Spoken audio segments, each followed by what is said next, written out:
బంగ్లాదేశ్ నుండి ఓ వ్యక్తి అంటున్నాడు, ఇండియన్ హిగోమనీని మనం ఆపాలి అంటున్నాడు. అంటే మనం బిగ్ బ్రదర్ యాటిట్యూడ్ చూపిస్తున్నాము అంటున్నాడు. ఎస్, అఫ్ కోర్స్ మేము బిగ్ బ్రదర్ యాటిట్యూడే చూపిస్తున్నాం, అందులో డౌటే లేదు. తప్పేంటి? ఇండియా ఏమైనా పాకిస్తాన్ లాంటి దేశమా, లేదంటే బంగ్లాదేశా, నేపాల, భూటానా? కాదు కదా. We are largest nation, power and ప్రపంచంలోకెల్లా 4th లార్జెస్ట్ ఎకానమీ, ప్రపంచంలోకెల్లా 2nd లార్జెస్ట్ బిగ్ ఆర్మీ. ఎందుకు వాడుకోవద్దు? ఖచ్చితంగా వాడుకుంటాం. ఇంకా జోకింగ్ విషయం ఏంటి అంటే, ఇండియా మీద మనం డిపెండ్ కాకూడదు అంటున్నాడు. ఎవడు డిపెండ్ అవ్వమన్నాడు? ఇండియా లేకపోతే బంగ్లాదేశ్ కి అస్తిత్వమే లేదు. ఇప్పుడు కూడా బంగ్లాదేశ్ నుండి చెన్నైకి వస్తున్నారు హాస్పిటల్ కి. భారతదేశంలో ఇంకా కొన్ని ప్రాంతాలు కూడా ఉన్నాయి. అంటే వాళ్ళ దగ్గర సరైన హాస్పిటల్ సౌకర్యాలు లేవు. నిన్నెవరు డిపెండ్ అవ్వమంటున్నారు? మేమే వద్దంటున్నాం.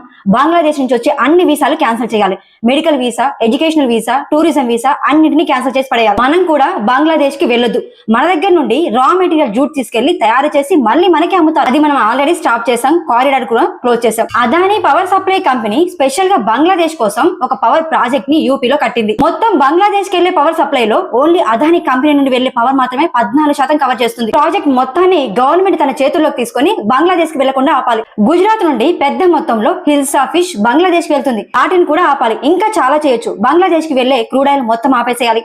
బంగ్లాదేశ్ కి వెళ్లే వాటర్ ని కూడా మొత్తం ఆపేసేయాలి. ఎవరికి తెలుసు మోదీ గారి మైండ్ లో ఏం నడుస్తుంది, అజిత్ దోవల్ గారి మైండ్ లో ఏం నడుస్తుంది మనకి తెలుసుకోలేం. వాళ్ళంతా వాళ్ళు బయట పెడితే తప్ప.